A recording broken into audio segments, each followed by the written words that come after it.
विद्यार्थियों, Subhash English school की online class में आपका स्वागत है।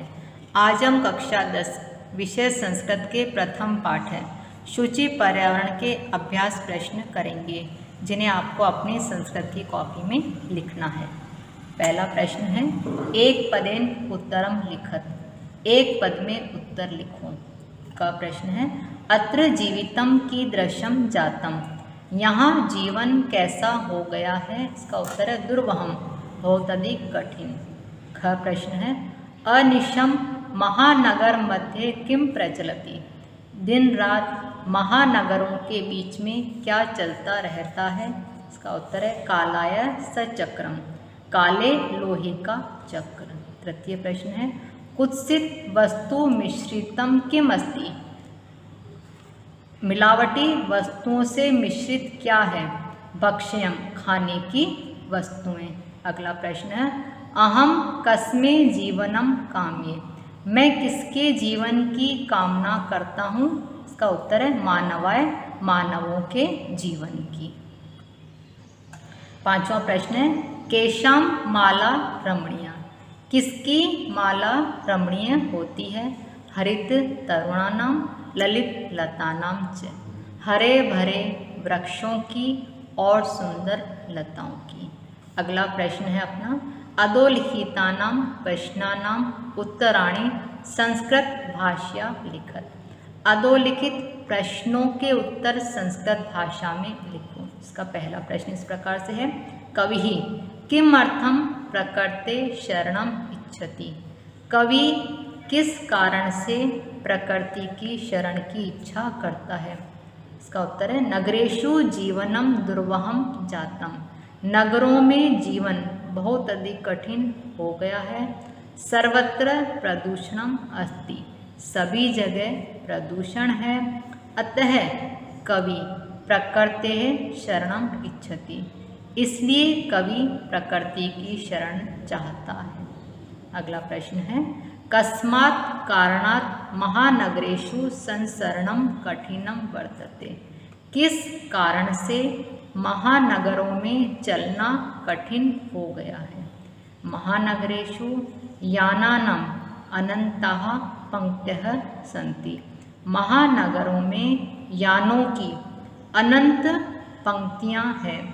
अस्मात् कारणात् महानगरेषु संसरणम कठिनम वर्तते, इसी कारण ही महानगरों में चलना कठिन हो गया है। तृतीय प्रश्न है, अस्माकं पर्यावरणे किम किम दूषितम अस्ति, हमारे पर्यावरण में क्या क्या दूषित है।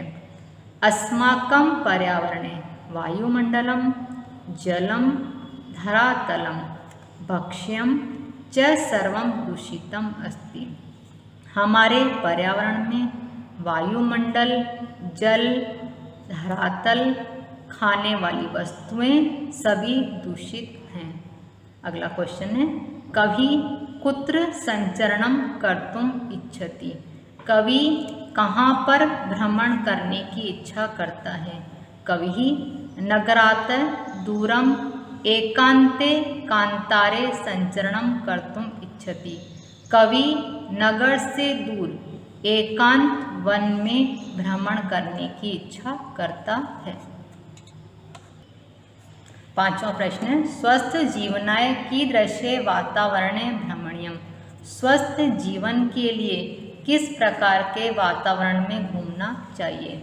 स्वस्थ जीवनाय खगकुल कलरव गुंजित कुसुमावली समर्थ चालिते वातावरणे भ्रमणीयम, स्वस्थ जीवन के लिए पक्षियों के समूह के शोर से गुंजित और हवा द्वारा चलाई हुई फूलों की पंक्तियों वाले वातावरण में भ्रमण करना चाहिए। छठा प्रश्न है, अंतिम पद्यांशे कवये का कामना अस्ति, अंतिम पद्यांश में कवि की क्या कामना है। अंतिम पद्यांशे कवये मानवेभ्यः शांति प्रिय जीवनस्य कामना अस्ति, अंतिम पद्यांश में कवि की मानवों के शांति प्रिय जीवन की कामना है। तृतीय प्रश्न है, संधिम संधि विच्छेदम कुरुते, संधि अथवा संधि विच्छेद करो।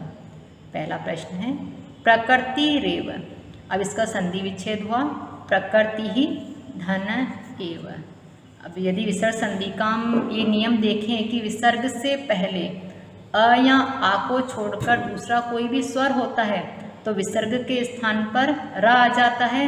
तो इस प्रकार विसर्ग हट गया, इस विसर्ग के स्थान पर ही र आ गया और र में ए मिलाया तो शब्द बना अपना प्रकृति रेव। अगला है स्यान नेव, इसका संधि विच्छेद होगा स्यात धन धन एव।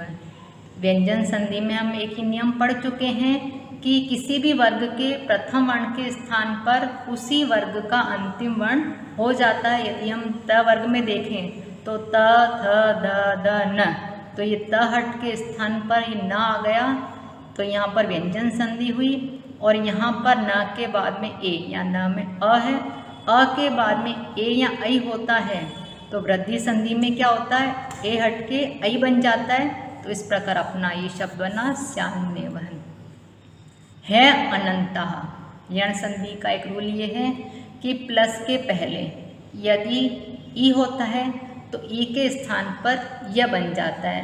तो ई हट के य बन गया, ये ह आ गया और ई में ये अ मिला है तो यह पूरा बन गया। तो इस प्रकार अपना शब्द बना है अनंतः। बहि अंतः जगति, कोई विसर्ग संधि है, यहाँ पर भी विसर्ग हट के यहाँ पर र बन गया, इस र में अ मिलाया तो र पूरा बन गया। परंतु यहाँ पर विसर्ग के बाद में व्यंजन है, कोई स्वर नहीं है, इसलिए ये र अधूरा ही रहेगा। तो इस प्रकार से रहिए, इस प्रकार से बन जाएगा। अस्मान नगरात, यहाँ पर भी व्यंजन संधि है, न के स्थान पर त आ जाएगा क्योंकि न पंचम वर्ण है और त प्रथम वर्ण है। सम चरणम, म के स्थान पर यदि हम च छ ज वर्ग देखते हैं तो इसमें पंचम वर्ण इस प्रकार का न आता है तो सम चरणम बन जाएगा। धूमम मुंचति, व्यंजन संधि में हम पढ़ ही चुके हैं कि म के पश्चात हलंत वाले म के पश्चात व्यंजन होता है तो म का मकार इस प्रकार से बन जाता है। चौथा प्रश्न है अधोलिखिता नाम अव्यय नाम सहायतया रिक्त स्थानानि पूर्यते, अधोलिखित अव्ययों की सहायता से रिक्त स्थानों की पूर्ति करो। अब पहले अव्ययों के मीनिंग समझ लेते हैं। भ्रशम बहुत अधिक, यत्र जहाँ, तत्र वहाँ, अत्र यहाँ, अपि भी, एव ही, सदा हमेशा, बहि बाहर।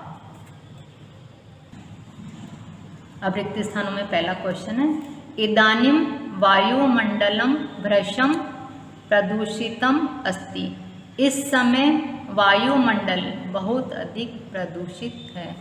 अत्र जीवनम दुर्वहम अस्ति, यहाँ जीवन बहुत कठिन है।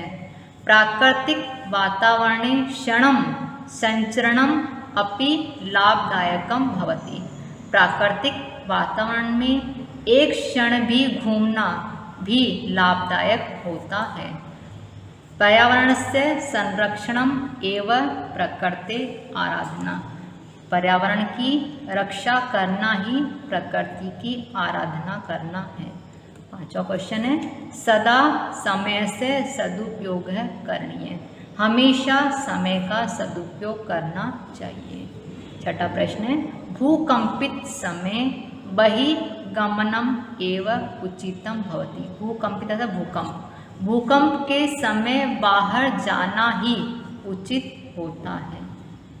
यत्र हरितिमा तत्र शुचि पर्यावरण, जहाँ पर हरियाली है वहीं पर ही शुद्ध पर्यावरण है। अब पांचवा क्वेश्चन, इसमें दो क्वेश्चन है तो अ वाला है अधोलिखिता नाम पदानाम पर्याय पदम लिखत, अधोलिखित पदों के पर्यायवाची शब्द लिखो। अभी पर्यायवाची शब्द हमारी किताब में ही है सारे ये। सलीलम, सलीलम अर्थात पानी, तो इसका पर्यायवाची शब्द हो जाएगा जलम। आम्रम, आम, तो इसका बन जाएगा रसालम। वनम, जंगल, तो इसका पर्यायवाची बन जाएगा काननम। शरीरम, शरीर, इसका पर्यायवाची बन गया तन्हु। कुटिलम, कुटिल, वक्रम, टेढ़ा। पाषाण, पत्थर, प्रस्तर भी पत्थर। इसका दूसरा प्रश्न है, अधोलिखित पदानाम विलोम पदानी पाठात चित्वा लिखत। अधोलिखित पदों के विलोम पद पाठ में से चुनकर लिखो। पहला है सुकर्म सरल, दुष्कर्म कठिन, दूषितम दूषित, निर्मलम निर्मल, गृह्णन्ति ग्रहण करती है, मुंचति छोड़ती है, निर्मलम निर्मल, दूषितम दूषित, दानवाय दानवों के लिए, मानवाय मानवों के लिए, शांतः शांति, ध्वानम शोर। छठा प्रश्न है, उदाहरणम अनुसृत्य पाठात चित्वा च समस्त पदानी समास नाम च लिखत। उदाहरण के अनुसार पाठ में से चुनकर समस्त पदों के समास विग्रह और उनके नाम लिखो। अब जैसे इसका एक उदाहरण दे रखा है, पहला है मलेन सहितम। यदि इसका समास करते हैं तो क्या बन जाता है, समलम। अब इसमें अविभाव समास हो गया। अगला है हरिताह च ये तरव।